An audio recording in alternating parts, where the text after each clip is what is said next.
Hi guys, welcome back to my YouTube channel. हम पढ़ रहे थे मेवाड़ राजवंश के बारे में, जिसमें हम रावल रतन सिंह के बारे में पढ़ रहे थे। हमने देखा था कि उनकी पत्नी पद्मिनी जो है वो बहुत ही खूबसूरत थी, तो उसको लेके अलाउद्दीन खिलजी अब मेवाड़ पर करेगा आक्रमण। तो अब हम उस आक्रमण के बारे में जानकारी लेते हैं कि चित्तौड़ में तो है रावल रतन सिंह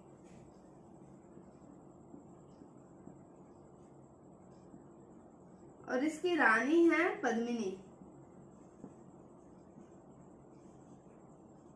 और इसके दो सेनापति आते हैं गोरा और बादल।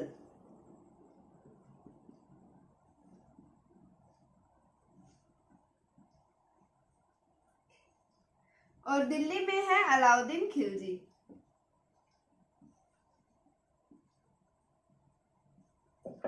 अलाउद्दीन खिलजी करता है चित्तौड़ पर आक्रमण। कब करता है? 28 जनवरी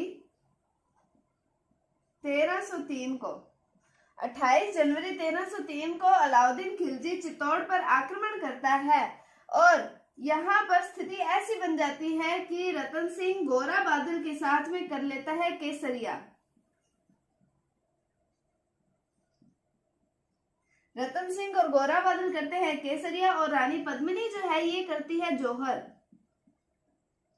तो मैंने आपको जब रणथंभौर के चौहान पढ़ाए थे तब मैंने बताया था कि हमीरदेव चौहान ने वहां किया था केसरिया, और उनकी रानी जो थी रंग देवी उन्होंने जौहर किया था। तो इसे कहा जाता है साका। ये था मेवाड़ का प्रथम साका।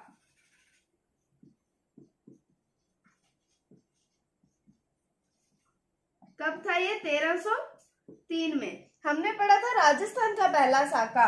वो कब हुआ था? राजस्थान का पहला साका हुआ था 1301 ईस्वी में, जिसमें हमीरदेव चौहान ने केसरिया धारण किया था, और उसकी रानी जो थी रंग देवी उसने जौहर किया था। इस मेवाड़ के पहले साके की हमें जानकारी मिलती है, अबुल फजल की पुस्तक आती है खजाइन उल फतूह।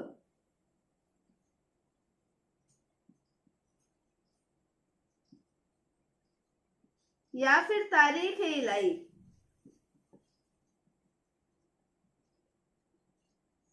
और मलिक मोहम्मद जायसी।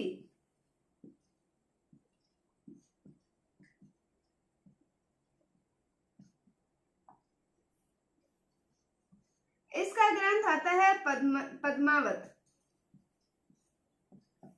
इसमें हमें मेवाड़ के पहले साके की जानकारी मिलती है। ये प्रश्न कई बार पूछा जाता है कि मेवाड़ का प्रथम साका कब हुआ था, तो इसमें कंफ्यूज ना हो। मेवाड़ का प्रथम साका हुआ था 1303 में, और राजस्थान का प्रथम साका हुआ था 1301 में। जब ये कर लेता है केसरिया और पद्मिनी कर लेती है जौहर, तब फिर अलाउद्दीन खिलजी का अधिकार हो जाता है चित्तौड़ पर। और अधिकार कब होता है? 26 अगस्त 1303 ईस्वी में।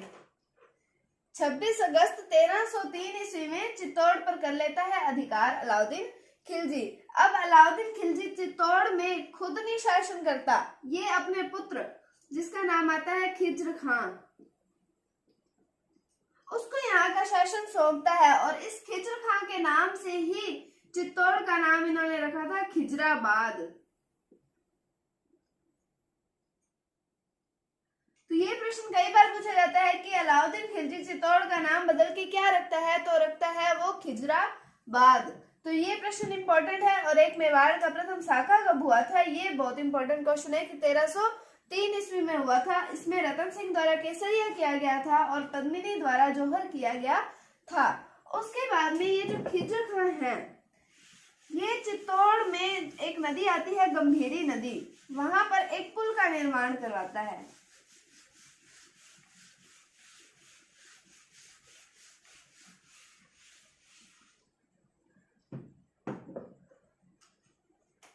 चित्तौड़ में नदी आती है गंभीरी नदी। यहाँ पर एक पुल का निर्माण करवाता है, और यहाँ पर एक प्रशस्ति में ये खिजराबाद की जानकारी हमें मिलती है। गंभीरी नदी जिस पर खिज्र खां जो है वो एक पुल का निर्माण करवाता है, और इस पर लगी प्रशस्ति में हमें खिजराबाद की जानकारी मिलती है। धाई बा पीर का अभिलेख है। धाई बा पीर अभिलेख में, इस अभिलेख में भी हमें खिजराबाद की जानकारी मिलती है। उसके बाद में आता है कि जब अलाउद्दीन खिलजी ने खिज्र खां को ये चित्तौड़ का शासन सौंपा था, तब क्या क्या हुआ।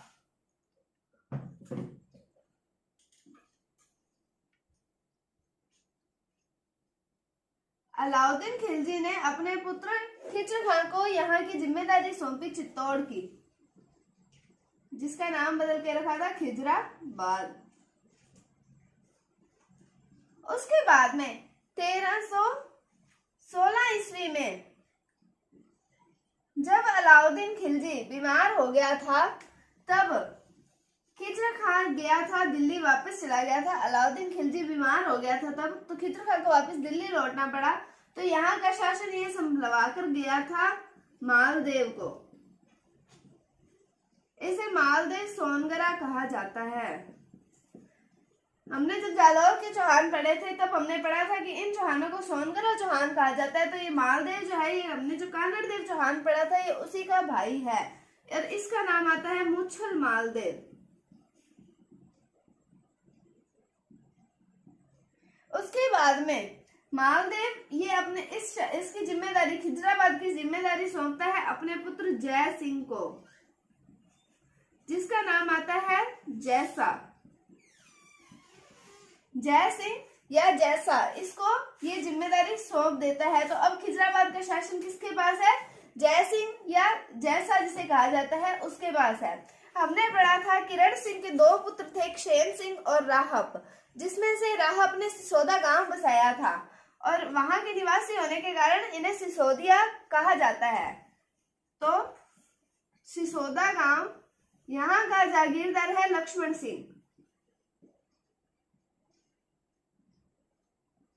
जो लक्ष्मण सिंह है, इसके 7 पुत्र थे। अभी हमने पढ़ा था 1303 में जो अलाउद्दीन खिलजी ने आक्रमण किया था मेवाड़ पर, तो उसमें लक्ष्मण सिंह के साथ उसके 6 पुत्र वीरगति को प्राप्त हो गए थे। उसके बाद में एक पुत्र इसका बचता है अरि सिंह, और अरि सिंह के बाद इसका पुत्र आता है हमीर सिसोदिया।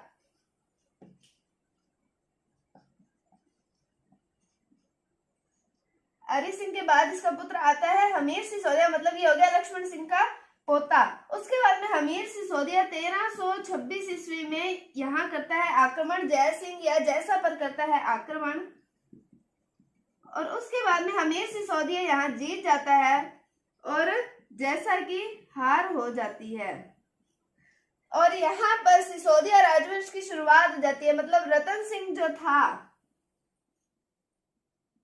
वो गुहिल वंश का अंतिम शासक था, या जिसे रावल वंश कहा जाता है। जो गुहिल वंश थे उनके नाम के आगे हमेशा रावल लगा हुआ था, जो हमने पढ़ा था, बप्पा रावल के बारे में पढ़ा था, आलू रावल के बारे में पढ़ा था। अब जो यहाँ पे शासक आएंगे उनके नाम के आगे लगा होगा राणा। तो सिसोदिया वंश के शासक होंगे राणा, और जो गुहिल वंश के शासक थे उनके आगे लगता था रावल। तो अब यहाँ से होएगी सिसोदिया राजवंश की शुरुआत होएगी। तो ये रतन सिंह बप्पा रावल वंश का और गुहिल वंश का अंतिम शासक माना जाता है। तो ये था मेवाड़ का गुहिल वंश। कल हम पढ़ेंगे सिसोदिया राजवंश के बारे में। अगर आपको इसमें कोई डाउट है तो आप कमेंट सेक्शन में पूछ सकते हैं। तब तक के लिए अगर आपको वीडियो थोड़ा सा भी अच्छा लगा है तो इसे लाइक कीजिए, शेयर कीजिए और चैनल को सब्सक्राइब जरूर कीजिए। Thank you, thanks for watching, bye bye.